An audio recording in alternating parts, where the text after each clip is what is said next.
اس کہانی کو مکمل ضرور سنیے گا۔ ایک بزنس مین نے خواب میں دیکھا کہ ایک شخص اس سے کہہ رہا ہے کہ تمہاری کمپنی کے مین گیٹ کے سامنے جو پھل بیچتا ہے اس کو عمرہ کرا دو۔ نیند سے بیدار ہوا تو اسے خواب اچھی طرح یاد تھا، مگر اس نے وہم جانا اور خواب کو نظر انداز کر دیا۔ 3 دن مسلسل ایک ہی خواب نظر آنے کے بعد وہ شخص امام کے پاس گیا اور اپنا خواب بیان کیا۔ امام صاحب نے کہا، اس شخص سے رابطہ کرو اور اسے عمرہ کرا دو۔ اگلے روز بزنس مین نے ایک ملازم سے اس پھل فروش کا نمبر معلوم کرنے کو کہا۔ بزنس مین نے فون پر اس پھل فروش سے رابطہ کیا اور کہا کہ مجھے خواب میں کہا گیا ہے کہ میں تمہیں عمرہ کرواؤں، لہٰذا میں اس نیک کام کی تکمیل کرنا چاہتا ہوں۔ پھل فروش زور سے ہنسا اور کہنے لگا، کیا بات کرتے ہو بھائی، میں نے تو مدت ہوئی کبھی فرض نماز ادا نہیں کی اور تم کہتے ہو کہ تم مجھے عمرہ کروانا چاہتے ہو۔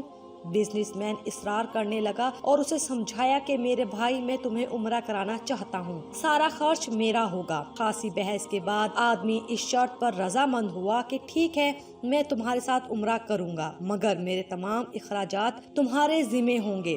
وقت مقررہ پر جب وہ ایک دوسرے کو ملے تو بزنس مین نے دیکھا کہ واقعی وہ شکل و صورت سے کوئی اچھا انسان نہیں دکھائی دے رہا تھا۔ اس کے چہرے سے عیاں تھا کہ وہ نماز کم ہی پڑھتا ہے۔ اسے بڑا تعجب ہوا کہ یہ وہی شخص ہے جسے عمرہ کرانے کے لیے خواب میں 3 مرتبہ کہا گیا۔ دونوں مکہ مکرمہ عمرہ کے لیے روانہ ہو گئے۔ میقات پر پہنچے تو غسل کر کے احرام باندھا اور حرم شریف کی طرف روانہ ہوئے۔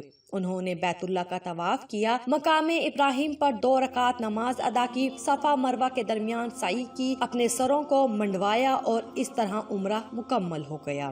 اب انہوں نے واپسی کی تیاری شروع کر دی۔ حرم سے نکلنے لگے تو پھل فروش بزنس مین سے مخاطب ہوا اور کہنے لگا، دوست، حرم چھوڑنے سے پہلے میں 2 رکعت نماز نفل ادا کرنا چاہتا ہوں، نہ جانے دوبارہ عمرہ کی توفیق ہوتی بھی ہے یا نہیں۔ بزنس مین کو کیا اعتراض ہوتا، اس نے کہا، نفل پڑھو اور بڑے شوق سے پڑھو۔ پھل فروش نے اس کے سامنے نفل ادا کرنے شروع کر دیے۔ جب سجدہ میں گیا تو اس کا سجدہ طویل سے طویل تر ہوتا چلا گیا۔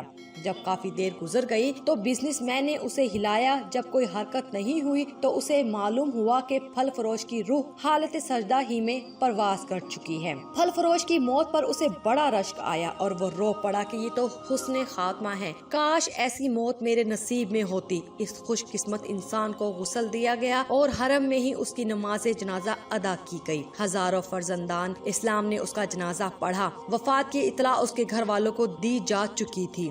بزنس مین نے اس کے گھر کا تمام خرچہ اپنے ذمہ لے لیا۔ پھل فروش کی بیوی سے تعزیت کرنے کے بعد بزنس مین نے کہا، میں جاننا چاہتا ہوں کہ تمہارے شوہر کی ایسی کون سی عادت یا نیکی تھی کہ اس کا انجام اس قدر عمدہ ہوا اور اسے حرم میں سجدہ کی حالت میں موت آئی۔ بیوی نے کہا، بھائی، میرا خاوند کوئی نیک آدمی تو نہیں تھا، میں اس کی کوئی خاص خوبی بیان تو نہیں کر سکتی، ہاں مگر اس کی ایک عادت یہ ضرور تھی کہ وہ ہمارے ہمسایہ میں ایک غریب بیوہ اپنے چھوٹے بچوں کے ساتھ رہتی ہے۔ میرا شوہر روزانہ بازار جاتا تو جو چیز اپنے بچوں کے لیے کھانے پینے کی لاتا وہ اس بیوہ اور اس کے یتیم بچوں کے لیے بھی لے آتا اور اس کے دروازے پر رکھ کر اسے آواز دیتا، اے بہن، میں نے کھانا باہر رکھ دیا ہے، اسے اٹھا لو۔ یہ بیوہ عورت کھانا اٹھاتی اور آسمان کی جانب سر اٹھا کر دیکھتی اور کہتی، اے اللہ رب العزت، آج پھر اس نے میرے بھوکے بچوں کو کھانا کھلایا، اے اللہ رب العزت، اس کا خاتمہ ایمان پر فرما۔